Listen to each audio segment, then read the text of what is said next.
किसी ने बड़े कमाल की बात कही है कि आवाज ऊंची हो तो कुछ लोग सुनते हैं, लेकिन अगर बात ऊंची हो तो बहुत सारे लोग सुनते हैं।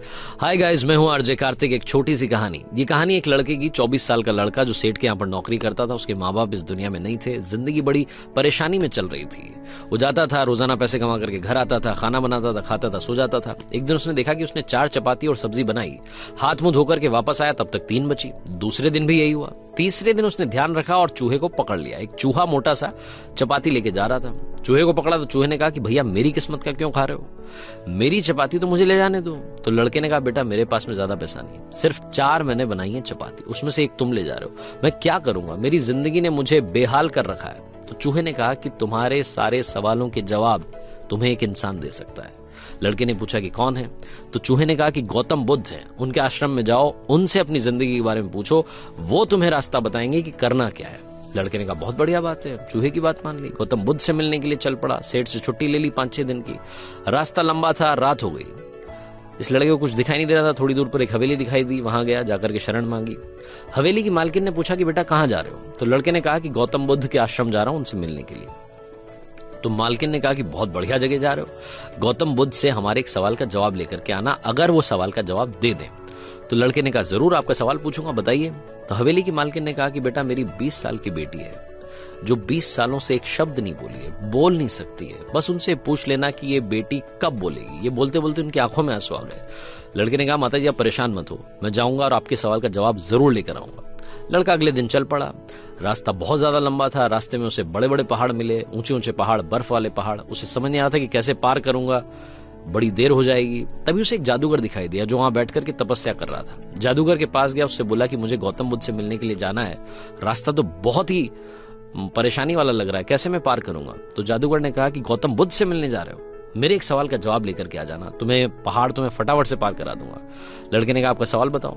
तो जादूगर ने कहा कि 1000 सालों से यहां पर इसी पहाड़ पर तपस्या कर रहा हूं स्वर्ग जाने के लिए, मुझे समझ नहीं आ रहा कि स्वर्ग कब जाऊंगा।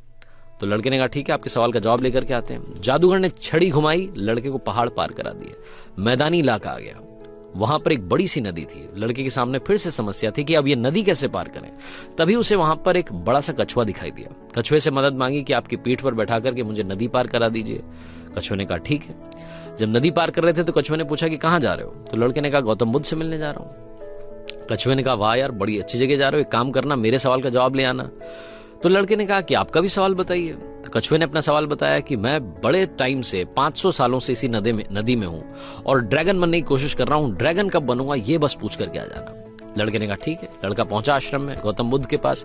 प्रवचन चल रहा था, प्रवचन खत्म हुआ। गौतम बुद्ध ने कहा कि हर कोई मुझसे सवाल पूछ सकता है, लेकिन सिर्फ 3 सवालों के जवाब दिए जाएंगे।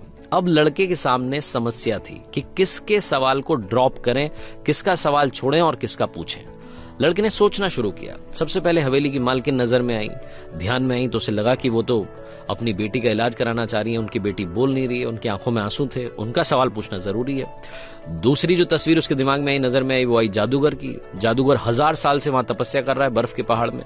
तीसरी तस्वीर आई कछुए की, जो 500 साल से नदी में ड्रैगन बनना चाह रहा है। फिर लड़के को अपनी तस्वीर नजर आई, जो सेठ के यहाँ पर एक लड़का नौकरी कर रहा है। लड़के ने सोचा कि मैं तो नौकरी कर ही रहा हूँ, खाना खा ही रहा हूँ, ठीक चल ही रहा है, थोड़ी और मेहनत करूंगा, कुछ बदलूंगा। इन 3 लोगों की जिंदगी में बदलाव लाना जरूरी है, इन 3 के सवाल पूछने जरूरी है। लड़के ने गौतम बुद्ध से तीनों के सवाल पूछे। गौतम बुद्ध ने जवाब दिया सबसे पहले हवेली की मालकिन के सवाल का। उन्होंने कहा कि उस मालकिन की जो बेटी है 20 साल की, उसकी जैसे ही शादी होगी वो लड़की बोलना शुरू कर देगी। दूसरे सवाल का जवाब देते हुए गौतम बुद्ध ने कहा कि जो जादूगर है उससे कहना कि वो छड़ी छोड़ दे, जिस दिन उसने छड़ी छोड़ दी, छड़ी का त्याग कर दिया, वो स्वर्ग चला जाएगा। तीसरा सवाल था कछुए का।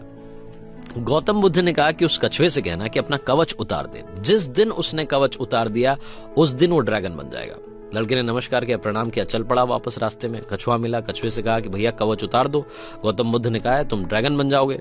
कछुए ने जैसे ही कवच उतारा, मोती ही मोती निकल आया। कछुए ने कहा मोती का मैं क्या करूंगा, आप ले जाओ। लड़के को मोती दे दिए और कछुआ ड्रैगन बन गया।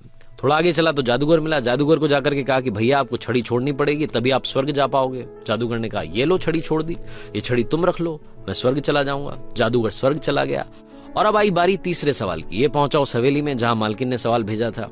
मालकिन से जाकर के बोला कि मालकिन आपका जो सवाल था उसको जवाब मिल गया है। आपकी 20 साल की बेटी की जिस दिन शादी हो जाएगी उस दिन ही बोलना शुरू कर देगी। उन्होंने कहा क्या बात है, तो देर कैसी, मेरे सामने ही तो दूल्हा बैठा है। तुमसे बढ़िया लड़का कौन हो सकता है। लड़की को बुलाया गया, लड़के ने लड़की को देखा, लड़की ने लड़के को देखा, शादी करा दी गई। और जैसे ही शादी हुई, लड़की ने पहली बात बोली कि आप तो वही हो जो उस दिन रात में हमारे यहाँ आकर के रुके थे। लड़की ने बोलना शुरू कर दिया। लड़के के पास में जिंदगी में पैसा आ गया, क्योंकि मोती मोती आ गए, जादूगर की छड़ी आ गई, ताकत आ गई, और शादी भी हो गई। लड़के की जिंदगी सेटल हो गई, सिर्फ इसलिए क्योंकि उसने अपने सवाल का त्याग कर दिया था। इस दुनिया में जो जहाज होता है, जब किनारे पर होता है तो सुरक्षित होता है, सबसे ज्यादा सेफ होता है, लेकिन उसे दूसरे किनारे पर जाने के लिए इस किनारे का त्याग करना पड़ता है, लहरों से भिड़ना पड़ता है, मुकाबला करना पड़ता है। इस लड़के ने जब तक अपना सवाल नहीं छोड़ा था, इसको जवाब नहीं मिले थे। ये छोटी सी कहानी लाइफ में बहुत बड़ी बात सिखाती है। अगर आप कुछ कमाल करना चाहते हैं तो त्याग कीजिए उन बुरी आदतों का, आलस्य का। सुबह जल्दी उठना शुरू कीजिए, अपनी लाइफ में जो बैड हैबिट्स है उन्हें हटाइए, तभी जाकर के आप कमाल कर पाएंगे। आरजे कार्तिक एक बार फिर आपसे कहेगा, कर दिखाइए कुछ ऐसा कि दुनिया करना चाहे आपके जैसा। हर सोमवार सुबह 9:30 बजे मेरे चैनल पर देखिए एक नई कहानी।